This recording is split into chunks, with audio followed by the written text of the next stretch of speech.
What I'm about to show you is one of the craziest chess combos you'll see all week. Joseph Henry Blackburne played this game with the white pieces. He was a very famous chess player. He lived around the 1890s. Very, very good chess career. In this game, his opponent took the rook on a1 with the knight. Very greedy. And in this position, Joseph Henry Blackburne pronounced to his opponent, "It is mate in 16 moves from now." And that's what he did. In this position, he went on to play a 16-move mate. Partially forced, really nice. Can you give a crack at this? I don't know if you want to spend 2 hours on it, but here is what he played. Pause the video to solve. White to play in this position. Here, white played the first move, rook takes e6. In part, because you open up this diagonal on the king, since the rook here was kind of covering that, and you'll see why we do that here. So there's 3 different approaches to dealing with this rook sack. Number 1 is f6, to which white can play queen d3 check. If you play f5, I'll just take with checkmate. So the king would most likely go here, which is forced, and now queen h7 check. If you go rook up, I'll just do checkmate, and if you go king here, I have checkmate on e7. The second possibility is f takes e6. Again, not played in the game, but this is a very valuable consideration here. Queen d3 check forces the king to f7, and now queen h7 check. King f8, and it's kind of hard to find what we do here. It's actually queen takes h6 check. You go back to gain some perspective on this position, and here the king has to go somewhere. Now, king e7, let's say, you have queen takes e6 check. King can't go on d8 because you have checkmate on d7. So king f8, and now you have the beautiful queen takes d6 check on the king. King must move if you go here, let's say king f7, I have check, king f8, and then bishop c5 check because we took this pawn on d6. Crazy. And if you go e8, we have queen e6. If you go here, we have mate. And if you go here, we have bishop c5. Same. And believe it or not, these are the same moves played against the same thing. If the king e8 move, well then check, takes here, this, king here, and then this is the same exact move. If on queen takes king f7, it's the same exact moves by the white pieces. It's actually crazy. It's like almost a pre-moved mate. And finally, this is what was played. Black went king h7, and here we have move number 15 of the 16 coming up. Queen d3, and now I remind you, we took off this rook of this diagonal to open it up, and now we have this check. Very important. And here, yes, you could get this pawn with f5. I have queen takes f5 check, rook g6, and this is mate in 2, so it's not really valuable. But let's say the king goes here, we have checkmate here. I almost forgot about that. You know, I thought about this, but we just have mate in 1. In the game, the black pieces played rook g6, to which we take here on g6, f takes, and now rook e7 check, forcing the king to go down. There's 2 ways you can go down. If you go king h8, this is losing for even crazier manners. White just goes knight f6, silent move, threatening mate on h7. You can't do anything.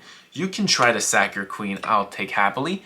You cannot defend this mate. And so there's the other mate that allows mate in 12. Silly me. King g8. And now white went on with bishop e6 check. Again, if you go here, we have some mating things, so don't. And so king f8 was played. Now we have rook f7. If you go back, we have check here and this. This is checkmate. No, your mate's in 2 is really nice. This forced the king towards the middle, and the king is going to shuffle this way for a long time, so get ready. The white pieces went on with knight f6. Always include your pieces into the attack. The more pieces, the merrier. The king is forced now to d8. This is kind of the more forced part of the combination, I will admit. Rook d7 check, forcing the king to c8. And now we have some nice things because this bishop is almost checking the king, which means we can do a discovery attack. Discovery check here. Rook takes a7 check, forcing the king to b8. If you go to d8, we have checkmate here with the bishop. Beautiful. So king b8 was played, and the beauty, as I was saying, the beauty here is that our rook is actually defended by this bishop. Even though this is attacked 3 times, we don't care. We're just going to play knight d7. You cannot touch this rook. You're forced to c8. And now another discovery check, this time with the knight. Knight c5 check. And this is a discovery check, aka winning a queen. But we're not here for a queen. You understand the mindset?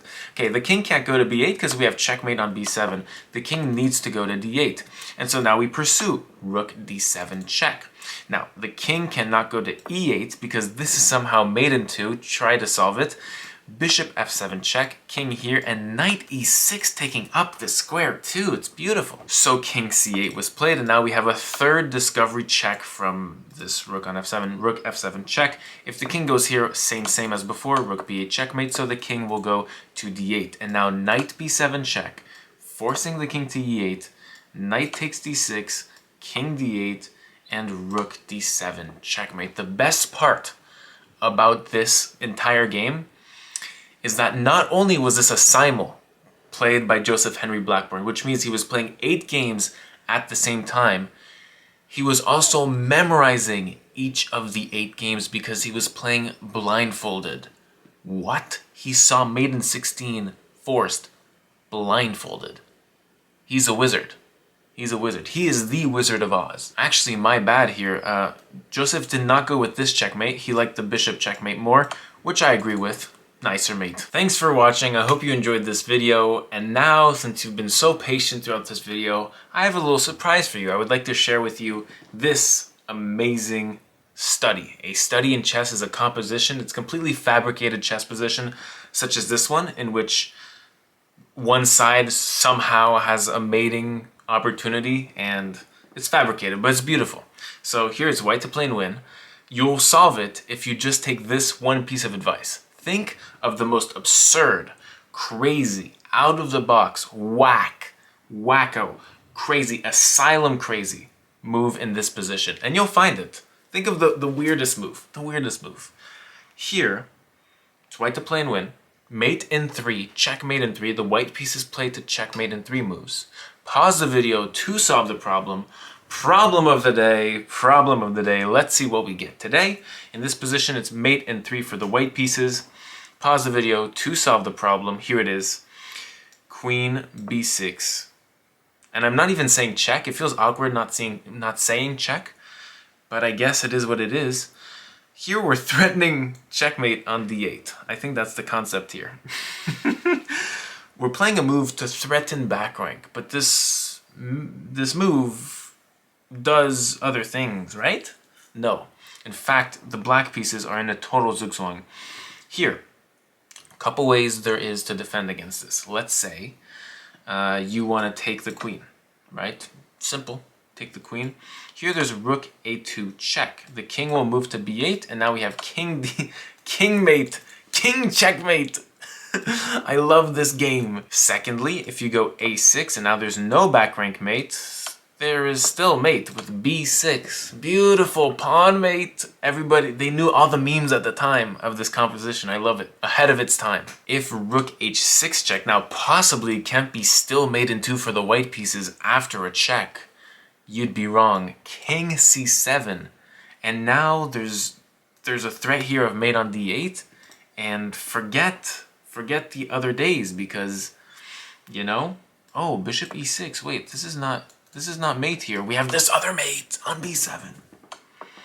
And so here if you take, well, now the bishop's job is done. The middleman is cut off. We have checkmate on a2. And if a5, we have check and mate with the king. I just can't get anything to mention the king mate. Once again, king mate. Hope you enjoyed this video. Have an amazing day and see you next time.